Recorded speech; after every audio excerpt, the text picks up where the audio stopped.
was really enjoying the theme there, Ed. Like, Yeah. I didn't want to back out of that too quick. I was just like, you saw me in the green room. I was kind of jamming out to that for sure. Yeah. Awesome. How's it going, brother? Man? I'm doing good, man. Good. I've been tired, dude.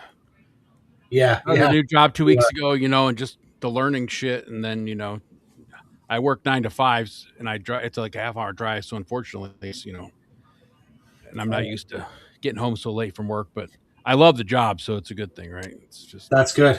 That's good, man. When you have a job you enjoy, it definitely makes a world of difference. I can definitely appreciate that for sure. Yeah, man, the drive into the office is definitely like, for me, it's like, oh man, it burns. But it is what it is. The world is going that way in some cases. I'm trying to fight it as long as I can, but some battles you're not going to win, right? Yeah. Luckily enough, I still have the option to work from home if the weather is, bad. Not that we're going to have much bad weather moving forward from here, but next winter, because there's always next winter in New York, so there's like first winter, second winter, third winter. There's like pre-spring, fake spring, followed by 3 winter storms. Yeah, and especially where you are. Yeah, the road where I go from my house to where work is one of the most treacherous roads in the winter. So it's like, I told my boss, I was like, listen, I don't mind driving when there's a little bit of snow, even, if it's coming down, but if it's bad out, I want to just be able to work from home. He's like, oh, that's not a problem. So that's good. Good deal, man. Good deal. Yeah, things are going. I haven't gotten anything new that I can think of. Yeah, no. I did pick up something new. I think I'm going to try to order the Savage Crucible book too. Oh, yeah, that looks good. Because I really need to read that. Like, I'm falling behind. I was on there. I was listening to their stream the other day, man. Did you catch up on that? No, not yet, dude. I got so much shit I'm trying to catch up on. It's not even funny.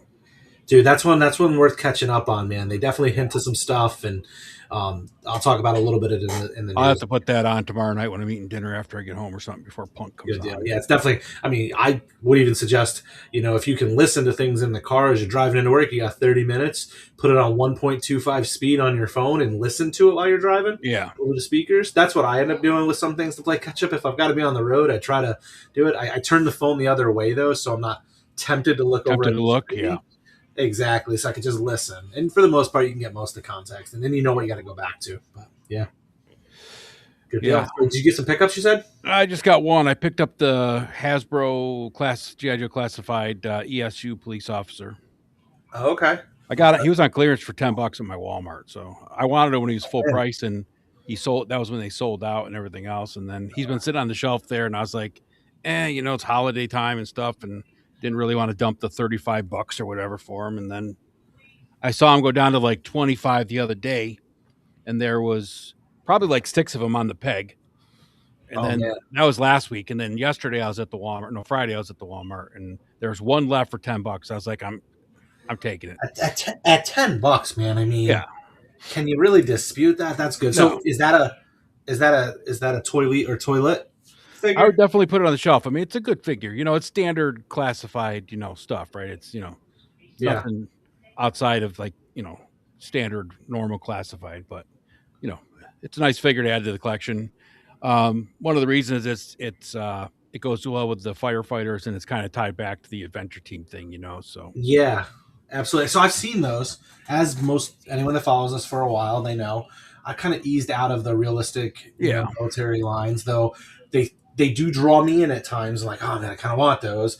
And as I'm trying to put things, on the shelves here and stuff, those are great figures. But if you're doing any kind of scenes or photos, I feel like those police officers, firefighters, if you can get them for $10 at Ollie's or Ross or for sure, they're great background characters. Those are great. Right? They're great fill-in figures. Man. Like they'd be. I could see. I mean, they're a little small in scale to use in like the wrestling arena space, just because the wrestling figures are a little bit bulkier and bigger. They're more in that 4 Horsemen Masters of the Universe, like almost 7-inch scale. So they might be a little small for that, but for your 1/12 scale figures, those guys are going to work great in any space. I'm trying to keep myself locked into pretty much the Big Bad Workshop stuff, Savage Crucible stuff, and then like the occasional Sasquatch figure that pops up. But yeah. When you see something for $10, you're like, I gotta have that. Like if they came out, if Classified came out with an actual like adventure team, celebration figure or something, I definitely buy. Yeah. Oh, absolutely, absolutely. Yeah. Well, I then, mean, if I see my clearance for like a background character or accessories or a body or whatever, I'll grab them. well, especially a generic one like that, because that's going to fit in right with everything you're doing Oh regardless, yeah. right? Yep. So, I mean, that makes sense. Yeah. I should have some stuff coming here soon because I believe I recently saw that Four Horsemen's. Yeah. You didn't go all in, right? On the I set. did. Did you? Okay. So I the did. all in container is in customs waiting to get released. So Yeah. usually Horsemen ship the all ins first and then the single pieces. They're doing it opposite this Yeah. time just because Because they there's got the nothing singles. wrong. It's just, customs was like, Yep. yeah, we're going to review this container. So Yeah, and the bear. I know nobody's got the bears out and stuff, so I did do the yeah. all in. I'm going to be moving some of that product for sure, though, because I Oh don't yeah. want everything. There's just a few of the figures that I'm going to definitely keep. The bear. I think there might be a horse in that one. I can't remember. Yeah, I don't I, know. I think no, I I can't could remember. be wrong. I can't remember what's in It's that been one. so long. I know I like the one Viking looking dude, and then the bear, and then The two dwarfs, right? Isn't there like yeah, two dwarfs? yeah, this got the dwarf 2-pack. That was nice. Yeah, there's the dwarfs, and then there's the Viking like guy. So I'll probably keep that and the Yeah, girl, and then whatever else is floating around. I don't know. I'll probably end up keeping it all. Who the heck knows, man? yeah, They can still work great with yeah, my Savage Crucible stuff and whatnot. yeah. It's just, I'm definitely in the fantasy world with all that stuff for That sure. So I that should get some wave was stuff here soon. definitely good for all sorts of different fantasy types, right? Because that one was a pretty broad range of Oh yeah, different styles of characters. So that's definitely not a bad. That Rising Suns wave was definitely not a bad one to get. A lot of the waves that they was get a stuck really in cool kind of like a specific like type of the fantasy. fisherman one, Yeah, yeah, yeah. or yeah, or like This the one skeleton that stuff, necro stuff. yeah, the Necrononymous was like mostly skeletons, undead stuff, right? But this wave was kind of broad with like a Viking and a Yeah, barbarian and the bear and but that all the could work girl. together too. Yeah, the girl warrior. I mean, yeah, they all work together, but you can fit them in different spots. It's not Exactly. Yeah, so. absolutely. Yeah, Hey, let's hit up the chat real quick. But before you start reading those off, you want to get that set up. Just introduce ourselves. He's Ed Axion Figs. I'm Travis, the Mr. Wonderful. Thanks for tuning in. If you enjoy the content that we produce and we put out here every other week, we appreciate you joining in, either listening live or subscribing and following us at a later time on the replay. Please do a like, share, sub if you enjoy it. We talk about our plastic passion, action figures, heavy focus on the independent toy lines. We don't really dabble too much into the mainstream. As you see, we do touch on it. As we pick up stuff, and probably wouldn't be collectors today if it wasn't for all the stuff in the mainstream. But yep. the mainstream led us down the independent path, and there's so much cool stuff kicking in the independent space. We love to dive into that for sure. Want to hit it up, Ed? So, yeah. So first we have Terrence's next toy. What's up, Terrence? Did I hear Kickstarter? Cool topic. Oh, he heard it. Lots of great ones on the. I didn't mean to hit that. Yeah, that's all good. No, not at all. I was just flipping tabs. Terrence saying so many of the best toy companies out there right now got their start on Kickstarter. 100%. All the independent lines that we love pretty much have started there. So. Yeah. Brian saying, "I'm here. You can start now." Yeah, we're getting there, Brian. We're good. We always start a little bit late. Fumbling around a little bit. Let's see. Brian and there's Cobweb Collector, the beautiful Cobweb's here with us. What's up, peoples? What's up, Cob? The chat's jumping, not jumpy, but the actual thing is jumpy. Brick Something's here with us saying, "Yo, now I'm stalking you." Yes, I stopped in at Brick's show for a little while when I had time tonight, but so did I. I was listening to it basically up until we jumped in here. Before that, I was listening to Adam earlier with Jason and Brick, and I actually made the comment in Brick's channel. I'm like, "Hey, it looks like I'm stalking you tonight." Yeah, it's a good topic or a good conversation with Brick and his guest there. So if you're not watching Brick Something on Sunday nights before you come over here, definitely go watch Brick Something. And GI Jetman's here saying, "What's up, Travis said in chat? What's up, Jetman? What's up, man?" And Troy TD3 do some really cool stuff. What's up, my dudes? Yeah, I've been seeing Jetman do a bunch of cool stuff on his Instagram with the designs, and he was doing some like a water scene, I think, if I remember correctly. It's like looked like he had like a water kind of dia. Yeah, Jetman is doing some cool stuff. Hey, we got Nolan with us. It makes us Toy Tube official, saying hi, y'all driving and listening. Thanks, Nolan. Appreciate you, brother. Everybody in talking. Let's see. Anybody else new? Jumpman saying, Ed, are you going to get the new Classified Cowboy? Yes, I'll be getting the Classified Cowboy down for sure. And Adam's here with us saying unicorn. Oh, instead of horse, it was a unicorn. That's what it was. It was a horse-like item, right? Yeah. Yes, it was the unicorn. That's right. And Dave's Dimensions here with us, if I can find it again. Yo, what's up, Dave? The Wave Rising Suns is one of my favorites so far. Great variety and my kind of characters. Yeah, that's exactly what I was saying. Yeah. There's a nice variety of different types of characters in there. Yeah, I just pulled it up on my side screen here, Ed, and I've got I'm looking at them going 1, 2, 3, 4, 5, 6. Probably gonna keep 6 figures, and the rest of the stuff I'm probably gonna unload. But there's some really cool stuff on there for sure. Oh yeah. And this guy saying, "Hello, fools." Oh, what's up, what's up, brother? I'm gonna text you later, dude. And Brick saying he hates Kickstarters. I do too. I really do hate Kickstarters. I do. I hate Kickstarters myself, man, because I get all this cool looking stuff. It's like pre-orders. It's like shit. I gotta wait. I hate Kickstarters and pre-orders. I have no patience. Exactly. Look at this guy. We haven't seen him in a long time. Trust Screamer. What's up, man? What's up, man? Thank you. And he has a love-hate relationship. That's kind of how I feel. Trust the Screamer. Exactly. It's like I love what they show off, but fuck, I hate waiting. I hate all of it. Right.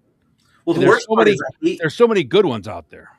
Well, I hate when there's good ones that I like that don't come to fruition. Oh yeah, that's too. That's the worst because you're like, there's these awesome ideas. Yeah, like Zombies from Mars, right? I was so excited for that line, and I was so disappointed that it didn't fund.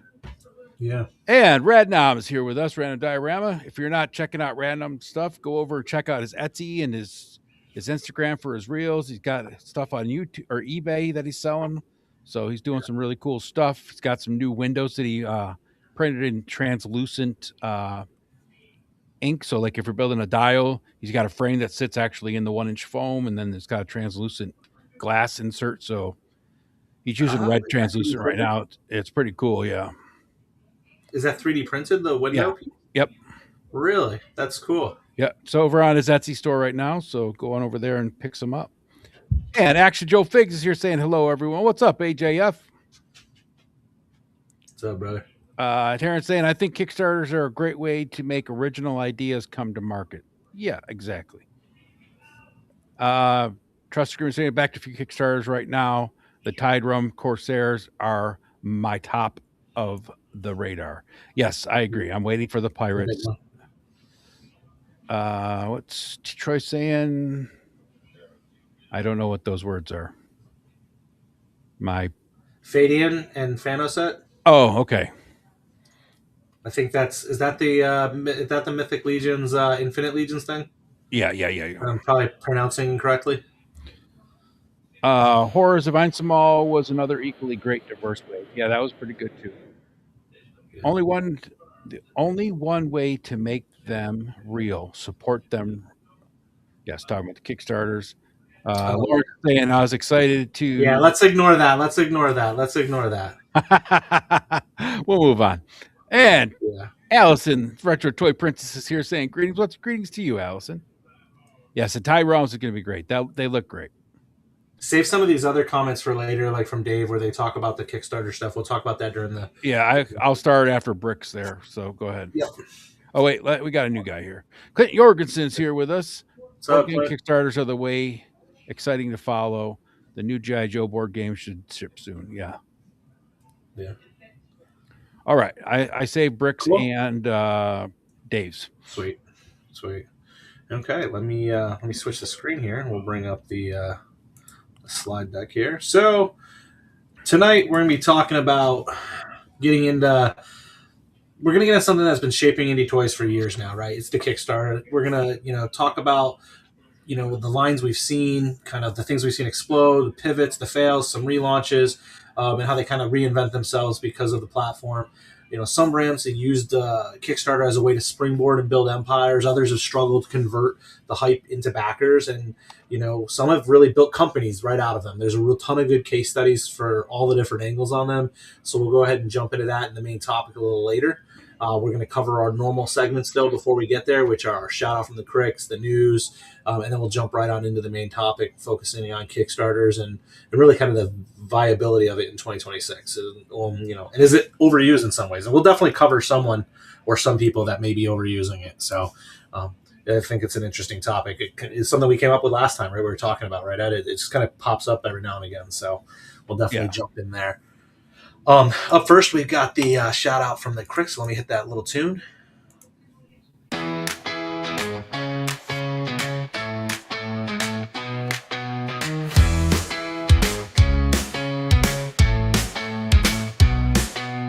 Down by the creek where the water flows, we're shouting out to those who know. Spreading joy, sharing love, ToyLeet fam, you rise above. Shout out from the creek, you're the best. Hype up the heroes who've passed the test. And this week's shout out from the Crick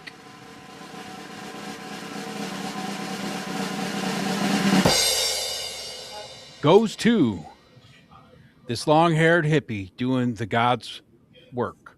I'll let you take this one, Travis. Awesome. Yeah. So this is something that anyone that has listened to me for a little bit knows my backstory. If you heard a little bit about me on Punk with Toys years ago when we did a friend with a punk or whatever his show's called. There, I can't think of it. A punk with friends or whatever. A punk trying to gain friends, something like that. Exactly, something like that. Yeah. So a little bit about my backstory is there's a picture of my son. He is going on 22 now. When he was 3, he was diagnosed with leukemia. He's a completely healthy 22-year-old, but it wasn't always easy. And one of the things about my son is he makes me proud is he's a great member of society. This is a little different than our normal shout out from the Chris. It's very close to home to me. But he decided for the last several years to grow his hair out ridiculously long. I blame it on me for being a little bit hard on him during his teenage years and not letting him do funky hairstyles and things like that. But he decided to start growing out in around 2022, maybe 2021 or so. And he's actually a barber. He goes to the gym all the time. He works very hard and he grows his hair out really long. But it's been driving him nuts for the last year, but he stuck to it because he wanted to be able to donate the hair to Locks. It's not Locks for Love, but one of those hair for children, because he knows what it feels like to be 3, 4, 5, 6 years old walking around with no hair on his head because you lose it due to the cancer and the treatments you're dealing with. So he grew it out and grew it long enough so that he can get cut. And what he's doing is he's raising money for the St. Baldrick's Foundation. If you're not familiar with it, it's a wonderful organization that does a lot of fundraising for childhood cancers, and it's one that my son and I have both in the past had our heads shaved for. This time my son has actually grown his hair out very long for it, and he's looking to raise money for that and get his hair cut. So he is doing that. I'm really proud of him. And, I feel like the toy community, the community that we're a part of, is a really awesome place. And I think we do a lot of really cool things. I've seen others do some really cool fundraising for Toys for Tots and things like that. And this one just touches really close to home for me. So if you don't mind, $1 would be awesome. I wouldn't complain for a single dollar from 100 people. $1 from 1,000 people. If you can like and share this, that'd be great. I'm going to post a link in the chat right now. If I can figure out how to do that. Give me 1 second, or I'll do it shortly. But this is the shout out from the Crick this week. It's a little different. The QR code should scan on your phones if you're looking on this on the mobile, but I'll post the link here in a minute so that you guys can click on it in the group. I'm really proud of them. Appreciate you, Ed, giving me the opportunity to promote this and push this out there for folks. Again, he's going to be doing this on March 15th. I'll definitely post some pictures. You'll probably see it on my Instagram. I tried asking my wife if she'll let me go shave my head. She said no, not this year. She'd be embarrassed of me being too chubby with a bald head and, think I look like Homer. So she said no. I gotta say, when you first sent this picture over, I was absolutely blown away by how much your son actually looks like you. Outside of the hair, of course, but absolutely. But I mean, the poor kid and all, but exactly. So I'm just gonna grab that link real quick. So just give me 1 second, Ed. Like I said, obviously whatever you can donate would be great. I appreciate everyone, and if you can't donate even $1, I totally respect that and understand everybody's in a different place. But if you can share that link, that would be awesome. I think I posted it in there. Hopefully that. Yep, it's in there. Yep, and it's live. So good. Awesome, cool, man. Aaron saying it's awesome. He's doing it. Punk saying after he shaves his head, he can come be on Circle of Jerks. Yeah, he definitely could. And awesome. I love this comment. Terrence saying, "Is that why it's called bald, Rick?"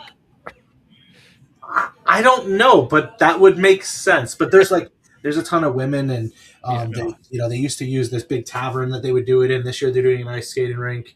But my son's doing it. His business that he works for is backing them and partnering with them, and it's just a really cool thing. And the energy there is always just so positive. And I think the last time me and my son donated, one of the government officials from the area, like the congressman, he ended up clipping the paper and mailing it to me and my son at home for our pictures and stuff, because he's not just doing this to cut his hair and stuff, but he's doing it as a survivor. He's not, and that's not to give anyone who say anything less about someone who's doing it just for the sake of doing it, but he comes from this background and having done it, which to me it's a really cool thing. He still gives back and recognizes. A lot of people would kind of move forward and kind of leave it in the background, but he kind of owns it, and awesome. So I'm very proud of him. I can't say enough good. And thank you everyone for giving me the opportunity. And like I said, a share of that, or $1, whatever you can do, I greatly appreciate you. Yeah. Okay, well, let's move on to some cool other stuff.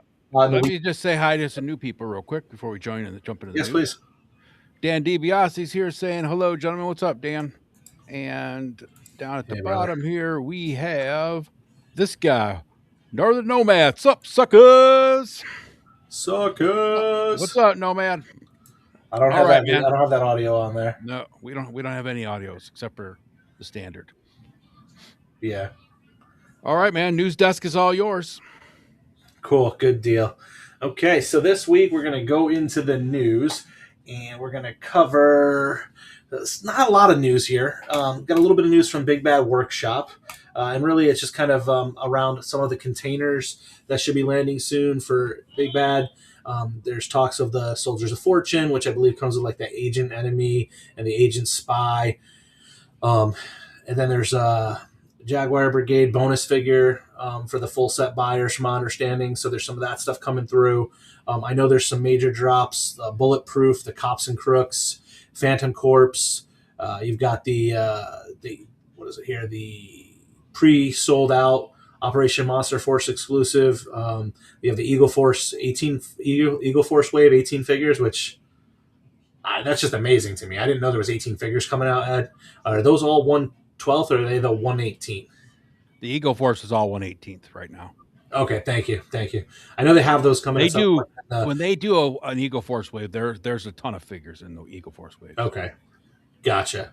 And then they have the Order of the Crimson Move Wave 1 and some possible leftover inventory of the sold out Agents of Omega Secret of the Serpent Temple. But basically what this is kind of highlighting is that their warehouse is about to be stacked with the arriving waves, which should satisfy the collectors both in 1/12th and 1/18th lines. My wallet is absolutely crying. I'm sure it is, man. You don't do a lot of the 1/18th though, right? No, I don't do any of the 1/18th anymore. I couldn't keep up with both. Okay. Oh man, that would be so freaking unbelievably hard. Cool. We've got some updates from Brutal Realm. Nothing crazy, but they did show some factory test shots in a video. I got a couple screens I grabbed from it. You can see them here. They've updated the test shots in it, and the articulation has been fully reviewed. There have been some notes sent back for refinements before they move to the color mold samples and the paint samples. Production is moving forward. Molds are complete. Test shots have been done. They're at the FP stage, I guess, next. And with the factories ramping quickly post Chinese New Year. So definitely some more things to come from them. And it was good to see a product that they had in hand moving around beyond some of the original, what I believe to be 3D printed versions that they were kind of bouncing around early. And I may be mistaken there, but that's what I believe them to be. So it was good to see some more test shots. Quick updates from Four Horsemen. Most of these we kind of touched on. They've got a bunch of stuff that came inbound for the rise of the Rising Suns Wave. Is it Rising Suns Wave? Yeah, what Rising Suns Wave. So they have those coming in. People should be starting to receive those in hand. But a lot of the news out of them is around their Mythic Legions RPG. They did reveal the beginner box that'll be part of the upcoming Kickstarter, which, again, another Kickstarter here. You can see the boxes including the rules, starter adventures, some acrylic stands, pre-gen character sheets, dice, double-sided maps, one-to-one scale in-game props. And this is launching as part of the end-of-the-month Kickstarter from Four Horsemen Studios, which should hopefully get folks in as a kind of early entry point for new players and even some veterans with this line. And then they also showed off some additional figures that are going to be part of that original base kind of Kickstarter piece, including the 3 images there. And I believe the 4th one has not been previewed yet. I didn't see the 4th image, but I know that these other 3 figures as part of the board game or the role-playing game have been revealed, with the 4th one coming up soon. Jumping into Savage Crucible, we got a couple updates from them. The Elric figure has officially left the factory in China and is en route to the U.S. Direct pre-orders will ship first, followed by retail orders. Any remaining inventory after fulfillment will be made available later on in 2026. Retailers may still have pre-order slots open, so you want to check with them. $5 deposit customers should be receiving payment links if they haven't already. Those balances do have to be paid by April 3rd, I believe is the date, or orders will be canceled and deposits forfeited. This does mark the first ever action figure release of Elric, from my understanding, by Michael Moorcock, and being brought to life by Savage Crucible, which I know I'm excited for, Ed. I know you probably are very excited for this figure because you got a little bit later into the Savage figures, but have enjoyed them nonetheless. They also did a couple teasers. As anyone who has been following Savage Crucible and Harbinger Studios, even prior to the Kickstarter that they launched, they have been known to put these kind of coded messages out there into the world. Some folks did receive these ciphers before the Kickstarter, I believe, and then during the Kickstarter, you had the opportunity to take part and purchase those and get those as a backer. And then you can use those to decipher these clues or these hints and these hidden messages. I don't have the messages here tonight. If you want them, you need to look into them yourselves, or someone in the chat can post them. But they allude to some new figures, and I believe it is alluding to the big drop or reveal that is going to be in hand in ZoloCon on the weekend of the 28th. They have a little bit limited run on there. They did have, like I said, Ed, when we talked about it in the beginning of the show, they did have a show on Wednesday night this past week, I believe, or Thursday. I think it was the 12th, so I think it was Thursday. It was a great show. They talked a lot about what's coming. They had Rob on and everything. They highlighted the fact that this is going to be a Savage Crucible IP. It is not going to be it is not the one for ZoloCon is not going to be one of the third-party IPs they have access to. This is going to be focusing on just the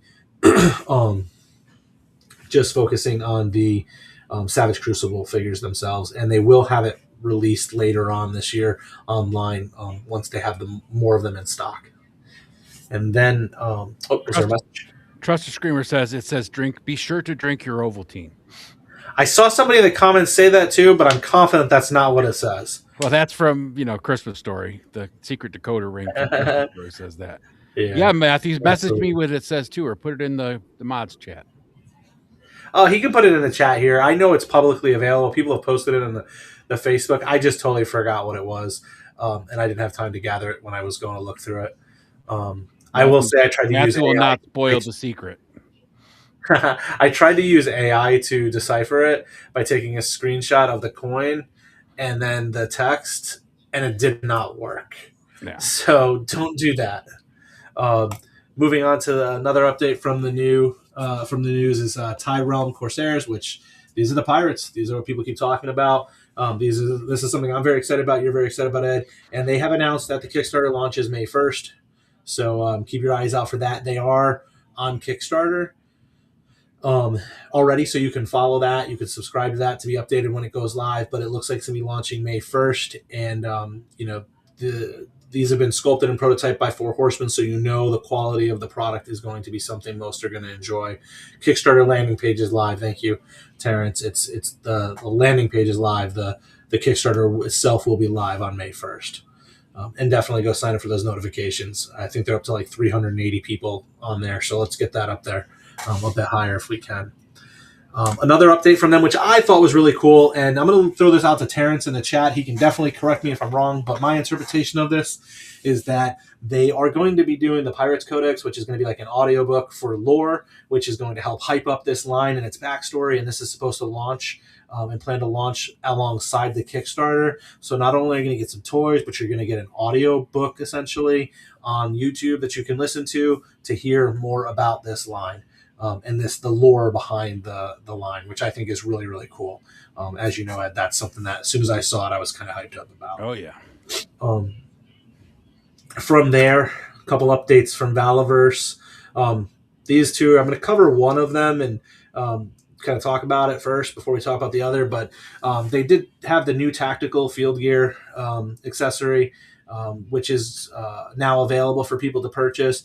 But there's also this, the medic pouch, which I believe has two different versions. You have an open and a closed version. I do not believe that the opening or closed version is articulatable, meaning like you can't open it itself. It is more for, I assume, action figure photography if you wanted to show the medic reaching into their bag. But they have a bunch of like what it looks to be sculpted in items that a medic would have in their gear bag for that. So I thought that was cool. And then the thing I was going to talk about a little bit more is this skeleton looking, why can I not think of it? What is the group there for the Action Force folks? Oh, I don't remember. What the hell are those guys called? The Brigade. Yeah. I can't think what it's called. Steel Brigade. So you got this like Steel Brigade helmet in the background, the red one. I thought the color palette here looks really cool. I wonder if this is somehow going to tie into the black. And it's kind of a teaser into some sort of Steel Brigade black. The black. It makes sense, right? Because the black himself is a skeleton dude. So exactly, it's that different unique thing. So I think that may be where this is going. I could be wrong, but that's what it kind of sent off the spidey senses on me. So cool. The thing that I saw from Valaverse that really got me excited this week was when he showed off his Zodiac boat that he's creating. That's going to be cool. Oh, I totally forgot about that. Oh, you're talking about the boat where it was doing the water test, right? Yep. Yeah. Yeah. My son I meant to show my son that because when they announced that at one of the, I think it was DFW in beginning of 2025, maybe. Yeah. When he first announced it, maybe it was even 2024. I don't remember, but he announced that he was working on a boat for them for the Action Force figures, and he wanted to make it so it could float and stuff, not just kind of like the visuals, but that it would actually float. I showed it to my son because my son loves that kind of stuff, so he was like, "Oh, that would be great," Yeah. And I forgot to show him the water test video, but yeah, there is that, and I'm sure that hyped you up there with your pirates. I'm not worried about it for like adventuring kind of stuff. Zodiac. Oh yeah. Awesome. Do you want to hit up the chat real quick before we go into the topic? Yeah. Let's do that. Let me get back up to where I was. Oh man, I didn't realize you could do that. You can pop the comments out of the window. I didn't realize that. Yeah. That's cool. Let's see. I don't know where the hell I left off. So we'll start with Matthew. Matthew said, I pre-ordered the Ash of Agandor, Malignancy of Gob Hollow 2 years ago, nothing. So I can expect to wait 2 or 3 years to get the last pre-order. Terrence saying the fourth figure. I don't know what that was. One of the Horseman waves? Ashes of Agandor was. I don't know what Malignancy of Gob Hollow. Oh, that was the goblins, I think. So Terrence saying fourth won't be revealed till the launch, likely next week for the game figures for Four Horsemen. Makes sense. Terrence saying his guess is a dark-skinned dwarf. Oh, okay. Action Joe Figs, Kaz is excited about that Savage Crucible will be at DFW for the first time this summer. Yes. Elric looks awesome. Matthew ordered 3. Trusted Screamer saying he'd love to see Savage make a Vampire Hunter.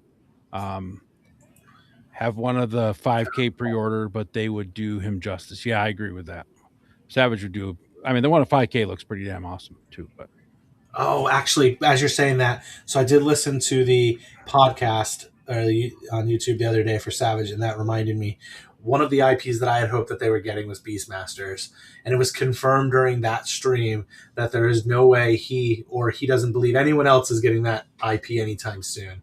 So It sounds like, and I mean, he didn't say it exactly, but the words definitely suggested he went down that rabbit hole in an attempt to get. That's awesome. I would take a Beastmaster. Was not able to secure it. Yeah. So, Terrence saying Ashes of Agandor is expected to arrive around May. Okay. Talked about the landing page. AJF is excited that the Black starts releasing in April sometime. That's the Valorverse Black, of course. Let's see. Terrence saying more info to come on the Corsairs, but lots of world building. That's awesome. Hopefully they do some interesting little add-on stuff, pirate-based docks and stuff like that, or, Right. nets and crates and all that fun stuff. Let's see. There's so much stuff here today. Damn, everybody's in on it. Yeah. I actually just looked up the Ashes wave, and I actually didn't buy a single thing on that one. There was nothing on there that I was like, oh, I need to have that. Yes, and ATF says I can always use one of his gunboats. I might actually pick one up from you, ATF. He printed off some of his own gunboats that are pretty cool looking. The Goblin 2-pack. Yes, from 4H. Yeah, I thought it was a 2-pack.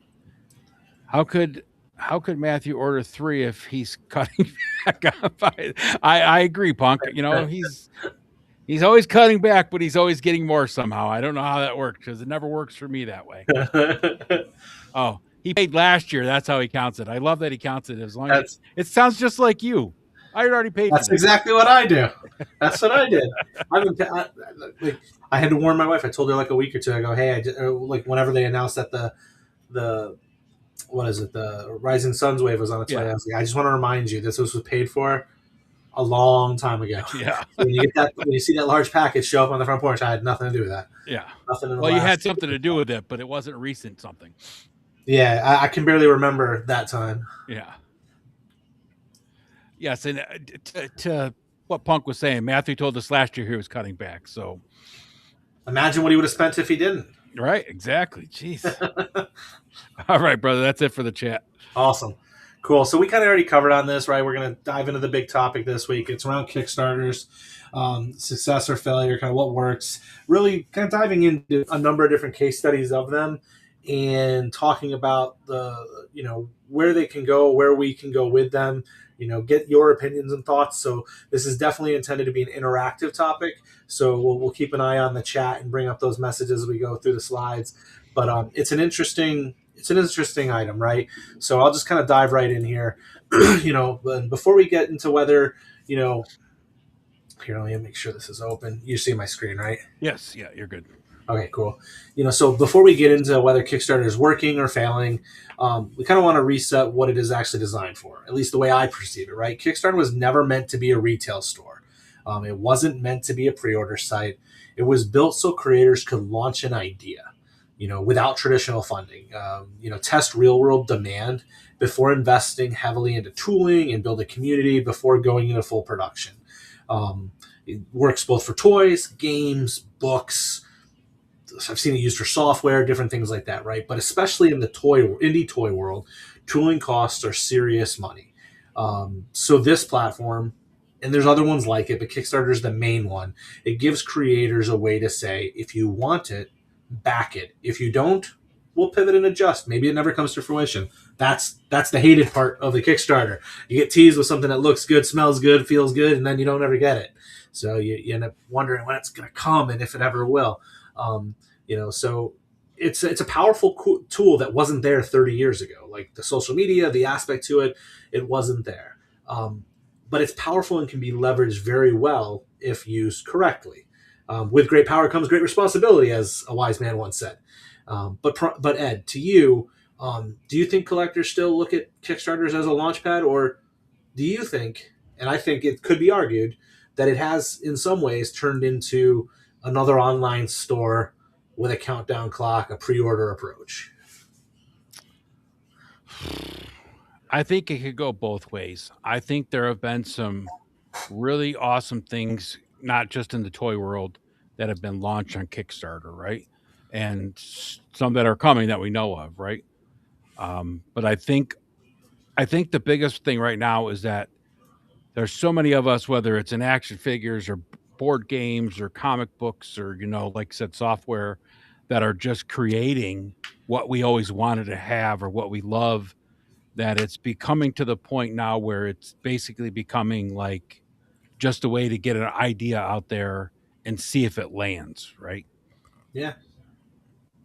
So not really a pre-order place. I think some companies are using it for a pre-order basis, right? Instead of doing it on their own way. But I think a lot of people are just putting ideas up there and seeing how much demand there is for it. Yeah, no, you're absolutely right. And it's got its pros and cons for that too, because, my first foray into Kickstarters were with comic books, some comic books that I followed from actually a local creator. He still uses the Kickstarter methodology for everything. I don't know that I would. I feel like he's been around long enough that that's not the route he needs to go, but he continues to do it, and that's not giving him a hard time. I'll still continue to support his product. I enjoy it, but it's a weird approach, right? Is that you do that? I feel like once you've established a following and kind of have a bankroll that the first item launching is definitely hard, right? You've got to have the funds, or you've got to have somebody that's investing in you. Kickstarter gives you that opportunity to kind of bypass giving away equity into your product to an investor, or risking it all. You're risking other people's money. It's got its pros and cons. It's not perfect by any sense, but you pay a fee for that. Yeah, a lot of people, I think, even like the Four Horsemen right now, right? They basically said that they put their board game up there, not because they needed the Kickstarter funds, but they wanted to get the publicity, right? The attention from like the RPG, market and stuff that's on the Kickstarter, following that stuff, which is fine. Use it that way. But, it just, I don't know if it's the right way to do it or the wrong way to do it. It's once you're established, I think there's a certain level of invest in your own company, right? There's people that have done it a couple times. Like, we'll talk about this a little further into the slideshow, the AWOC team, but the amount of different new bucks that they made for the second Kickstarter, right? It could have been part of one Kickstarter, the whole thing, but it would have been too many figures for that Kickstarter probably to be successful, right? If they did it all at once. Right. Yeah. I think you're touching on a ton of stuff that makes sense, and we'll talk a little bit more about each individual kind of approach. But I think at a high level, and we'll talk about the Four Horsemen in a moment, but I think at a high level, there are creators that I believe are using Kickstarter the intended way, which is to launch a concept and see if there's enough interest in it that it's worth investing their money, your money into, without taking on the burden of an investor. Right. A permanent long-term investor, right? There are people who abuse it and use it like a pre-order. I've got a slide in here that I think covers that very clearly. And I'm probably gonna get some hate for it, but I'm gonna call it out with what I think it is, and I think it's crap. And then there's folks that have used Kickstarter, kind of a hybrid of it, right? They use it a little bit pre-order, and you kind of touched on it, which actually I think is a great transition to the next slide, which is around Four Horsemen, the case study there, right? So I got a couple notes here I'll cover, but the item I want to talk about at the end is going to be around where you were talking about then, moving into that, using the Kickstarter now for the gaming aspect.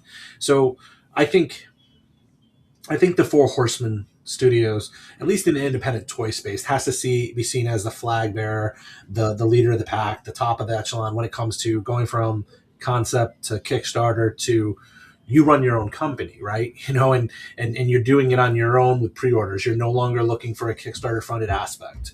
The one caveat, and they did several from what I could do in the research, and I have not followed Four Horsemen as long as they've been around, but from what I could see, historically, they've had 3 Kickstarters that they've done, all 3 successful, all 3 delivered. The 4th one that is pending is this Mythic Legions role-playing game. I don't condemn that approach. I think that is a great approach and a strategic one for them, that because they prove that they can create their own pre-order crowdfunding aspect with the Dragon through their own site previously a year ago. They could have done that again for the board game. But I believe, and I have to assume that the more intelligent than me businessmen in the room at Four Horsemen thought, if we use Kickstarter for this, we're going to have our, we'll just call it the cabal, right? All of the people that know about it today and Four Horsemen that know about it and our surrounding interest, they're going to follow us wherever we post this for sale if they're interested in it, because this is what they do. But by putting it on Kickstarter, it was opening the door to a bunch of people who use Kickstarter as like a eBay or an Amazon, and they're just window shopping. And it allows them to window shop that product to a massive amount of people that may otherwise not see it. So I think it's a really good approach, and I think it's an appropriate use of Kickstarter for them. If they were coming out of a Kickstarter for another line of their toys, I would kind of be like, but they're not going to do that. They didn't do it with Cosmic Legions. They didn't do it with Affided Legions. They haven't done it with Figure Obscura. They've done all of their other lines, action figure focused lines, independently on their own funding aspect, right? Pre-orders and all of that. So I don't think they've done anything wrong there. I think they used Kickstarter the way it was intended to be used and did it very successfully. What are your thoughts on that, Ed? I kind of rambled on that for quite a bit and covered a bunch on there, but what are your thoughts on that? First, I got to read this. Travis loves 4-H. Why don't you two get a room? It's funny you say that. I love independent toys, Punk. Let's be clear. Yeah. I like I said, I'm not condemning them for doing it for the board game, right? But essentially, they came out and said we don't need the funding from Kickstarter, right? So they're ultimately using Kickstarter as a promotion tool more than an actual fundraising tool, which I think skews the line. Right? Which I think skews the line of what Kickstarters really should be used for, right? Like Terrence says it right here. For original or resurrected IPs under a new owner, Kickstarters make a lot of sense. Or, and the other comment he made, it depends on the project, right? Big play sets, vehicles, I think it makes more sense because you're building a limited, thing to run, right? Now, that could easily be done with a pre-order. I mean, not that, the Vanguard sold as much as I think he was hoping. Valaverse funded the Vanguard with pre-orders and, did it that way. Four Horsemen did it kind of that way with the Dragon. They did kind of their own Kickstarter approach, but it was basically, a pre-order type situation. Just it was a Kickstarter pre-order combo. Right. It was very much so that, because if it didn't hit the threshold, it did this. But they did that. There's two sides to that coin, right? They did it from the selfish side that they didn't want to give away free money to Kickstarter for their own product. They were doing it all on their own, right, just to do it through Kickstarter. But they also did it, I'm assuming, to keep the budget down on it, so they didn't have to bloat the cost of the product up even more, right? Yeah, and limit who might want to purchase it. So I agree. But I think like as far as the Kickstarters go, I think the Kickstarter is a good thing. And like Terrence said, if you're launching a huge thing, like I would have had no problem with that Kickstarter. Using Kickstarter for the Dragon, right? It would have been a totally, understandable thing, right? It's a huge input, for costs and stuff like that. A lot bigger than, just throwing, a new line out there or something like that, right? It's something outside the realm of normal, right? Like if G.I. Joe, Hasbro did a Kickstarter for something like the Flag or even the Whale or something, one of their bigger play sets, I'd understand it completely. Because I mean, not that Hasbro isn't a multi-million-dollar company, so they really shouldn't have to do it. But those type of things. But ultimately, Kickstarter should be set for like the guys trying to get started, right? Not the guys that are established, not the guys that are already in. And I don't mean like Four Horsemen. They just celebrated their 10th year anniversary for the Mythic Legions. You take them or like Valaverse, they've been around since, 2020 or something like that when they had their first successful Kickstarter, 2019 maybe. But then you got like Spiro Toys, right? They're only on their second wave of figures, technically. Well, we'll talk about that. I think there's a fine line that you have to walk with what you really should use Kickstarter for and what you shouldn't. And like you said, I mean, maybe it's just me. Like I said, I really don't like Kickstarters at all, but that's just me. Most of it has to do with the fact that I think, I don't know why I don't like them. I just don't like them, but I understand.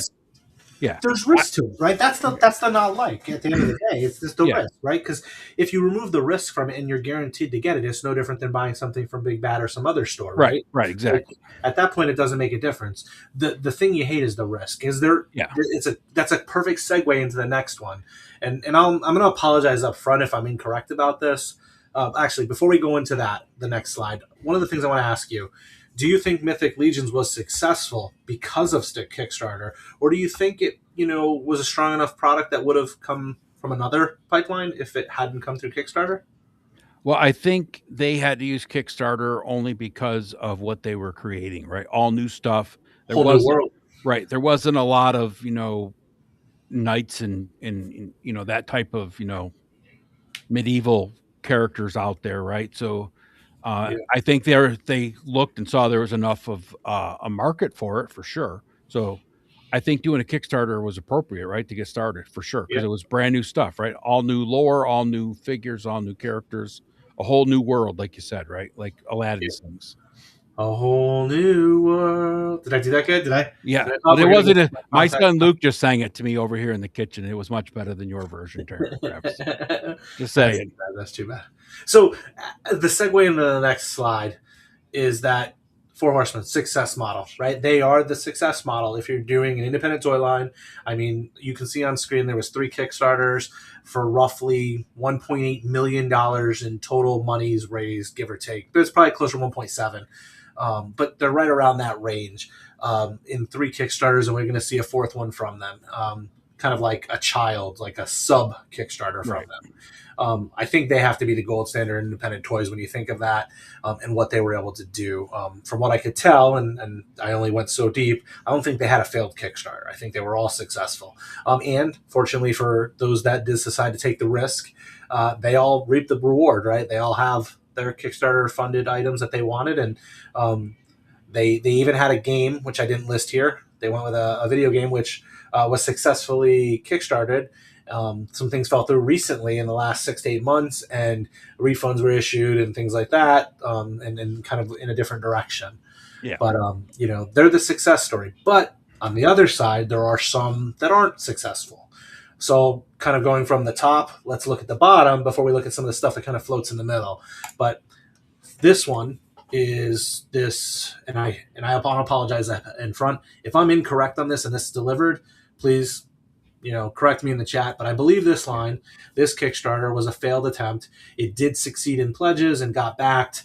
But, and on paper, at the time, some blanks, things for people to do customizations with, the idea of having these, skeleton blanks and these human body blanks was a great idea.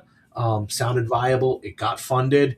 But unfortunately, from what I could tell from my research and looking in the comments and stuff, this never delivered. So the positive is delivered. Entire company, which goes beyond the single line that they projected and tried to get out on the Kickstarter to 3 or 4 different lines to a dragon, maybe the largest action figure, associated accessory playset thing, in the modern era, successfully coming to something like this, which is so basic. You can buy blanks on eBay for next to nothing. Very highly articulated blanks. And you have these that never delivered by the person who I won't say they shafted people because I don't have all the details, but someone who wasn't able to follow through on a successful back Kickstarter for $65,000. Ed, when you look at something like this, do you think it's a marketing issue, a production issue, or do you think this is the inherent risk with Kickstarter? First, yes, this is the ultimate inherent risk with Kickstarters, right? You put your money in. If it funds, they take your money, but it's still not guaranteed that you're going to get your product that you funded, right? Because ultimately, Kickstarter is an investment in the company, not buying figures, right? And I think that's where a lot of people misunderstand what Kickstarter is, right? You're not purchasing the 10 figures that are in the Kickstarter or the 5 figures of the 3. You're investing in the company, right? So the company can produce those. Your prize gift for supporting the company or whatever is the figures that you chose, right? The Kickstarter people. Instead of an equity in an organization, right? Your investment is some sort of product that this Kickstarter was willing to give you. Right. Could have been a sticker. Could have been a thank you card. Now, something like this Kickstarter here, the blanks, the guy, whoever ran it, probably bit off more than they can chew, looking at how many figures they were offering. And I'm sure there was a lot of the same reused parts, but that's still quite a few different sizes, different colors. And I think they probably just bit off more than they could chew and weren't able to follow through successfully with it. Yeah, absolutely. I think it's generic. I think it was too generic, right? Well, I can't say it was too generic because it wouldn't have funded if it was too generic, right? If it was failed all around, I would say yes. But yeah. I mean, there's a lot of people that just want blank bodies, right? Like you said, though, yeah, this probably failed before the dawn of all the blank bodies that are out there now. I mean, you can go to AliExpress or, something like that, eBay, and type in, blank action figure body, and you can get a ton of them, right? Yep. And they're relatively inexpensive. Yeah, I mean, they go from $14 up to $35. Some of them are even, more, depending on the articulation and design and all that. Yeah. And it's unfortunate because this is 503 people who may never look back at a Kickstarter again. Right.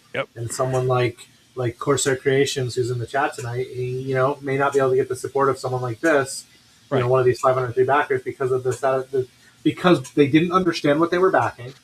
As a backer, they didn't understand that there is no guarantee. They just thought it was a pre-order approach, and not to put all the blame on the consumer, but also recognizing that the person who ran this Kickstarter unfortunately was not able to bring the dream. Like you said, we don't know if the guy did it intentionally to scam them, or if he just like I said, bit off more than he could chew, or made bad business. Which is why I'm not disparaging them. Right.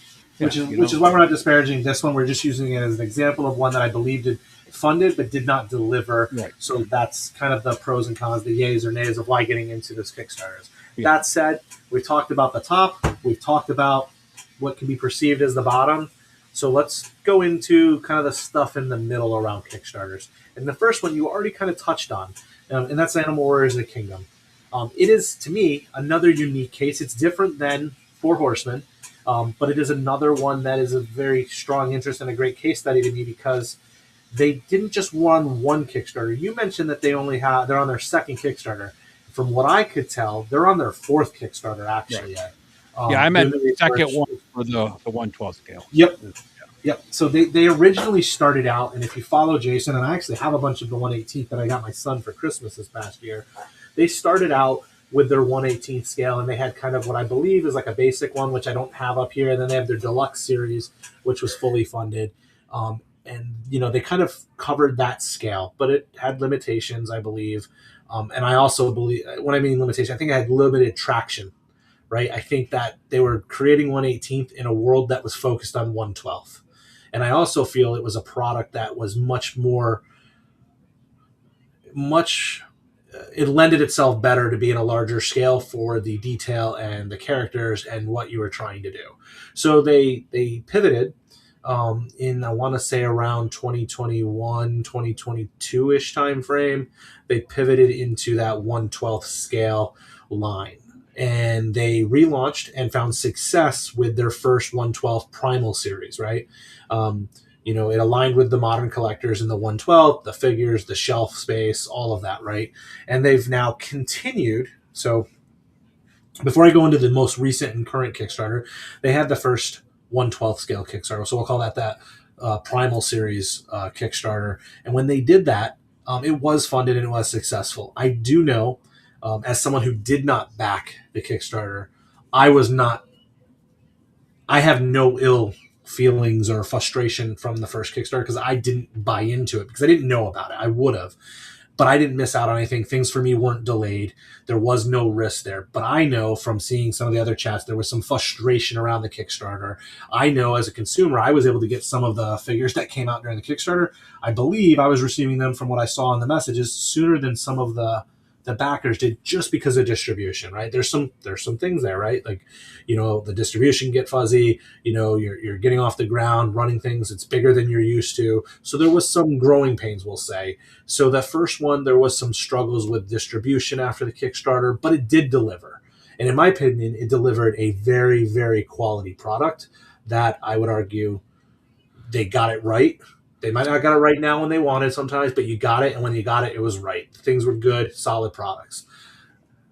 Well, this is something that I saw in 2023 at PowerCon. They were previewing some figures like the Void and some upcoming things that they wanted to do. So very excited for these, the not the brutes, the brawler figures and things like that they started promoting, which then led to what I thought was just going to be a pre-order. They launched another Kickstarter. So they launched a second Kickstarter for the 1/12th, which seemed shocking to me, being newer into the independent toys. But they wanted to launch this second Kickstarter to build out the product in the parts library, which was a unique approach, and one that I think some people were like, why are you going back to the Kickstarter method, right? At this point, can't you do it again?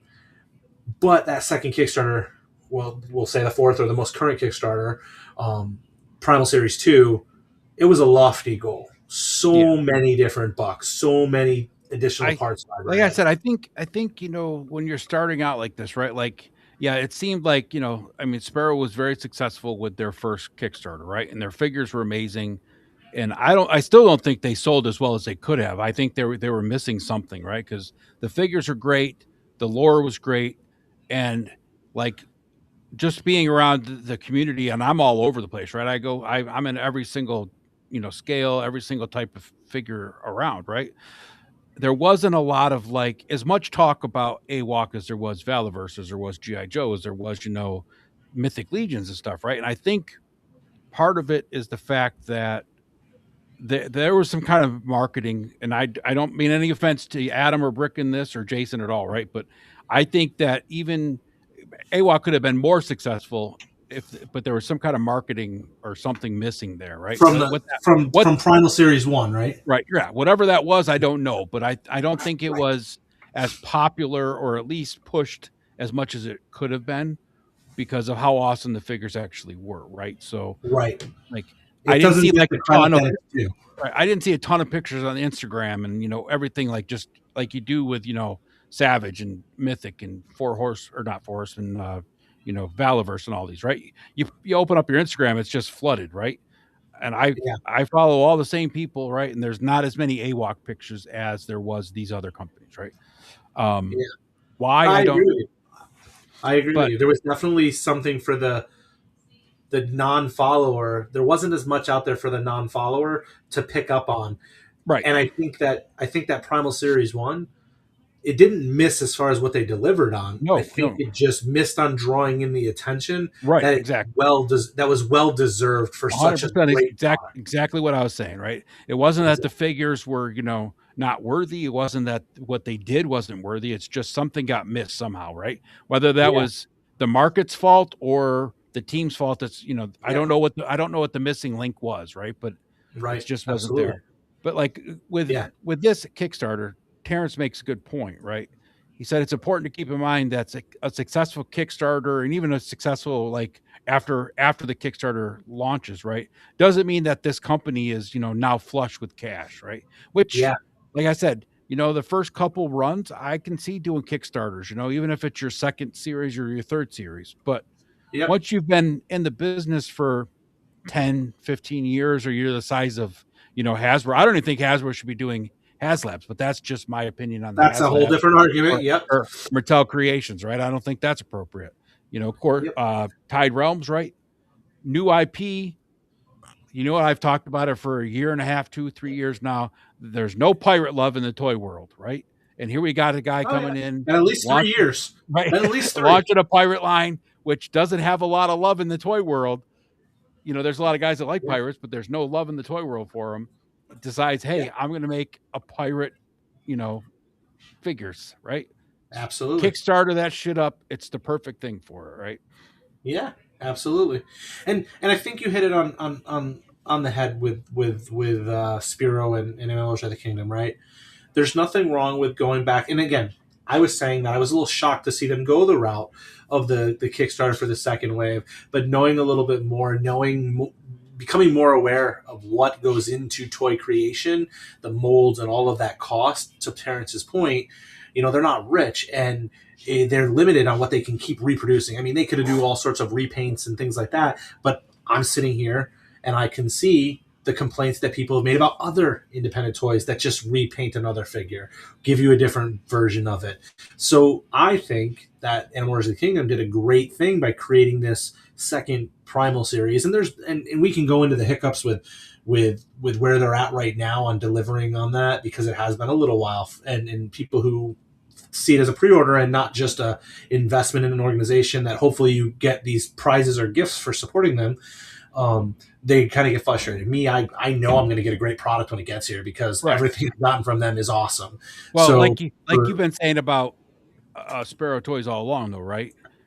When there's been hiccups, when there's been setbacks, whatever, they're out. Brick and Adam and even Jason, they're out there communicating that issue, right? Yeah. That's, I think, one of the things with Brutal Realms, right, is that I don't think they're trying to rip anybody off. They've had a lot of issues. They're going back to, make things better. Yep. But I think they could communicate some of that stuff better or more often than they have, right? Yeah, absolutely. It keeps you from getting nervous, and it doesn't matter, right? It doesn't matter if it's an action figure or if you're having a custom, car paint job done, right? If your car's sitting at a shop for 2 months and the guy promised you it's going to be a month and he's not giving you any feedback, or like when you're getting an addition on your house, right? If the contractor isn't giving you feedback of what's going on, hey, we ran into this electrical problem or this, structural problem or whatever. I mean, you start getting nervous about, what am I spending my money on, and is it going to be wasted, right? So there's a lot that comes down to communication. And I think one of the things Action Joe Fix said right here, right? I want to be clear in my statement. I think that's a great point that he made here.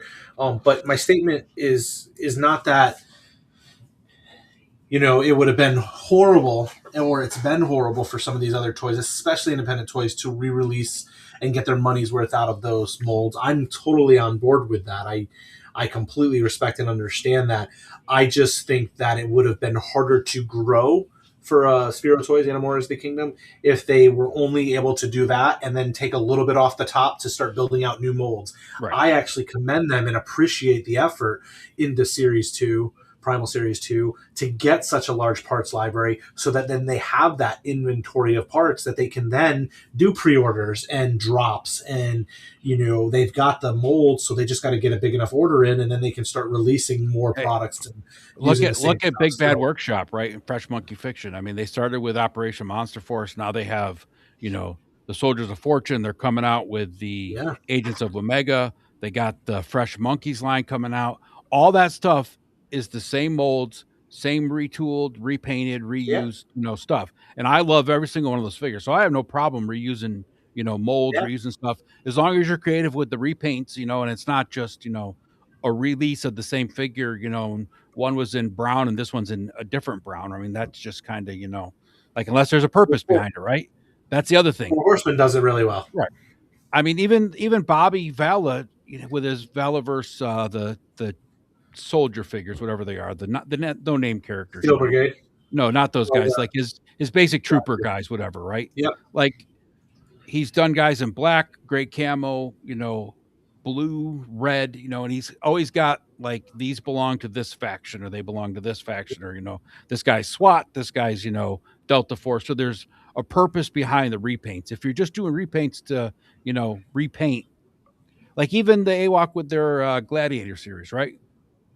Yeah. Those repaints were very like, they weren't even like a total new character that they repainted, right? They put out some of the old characters with some fresh updates and put them into a Gladiator, ring, right?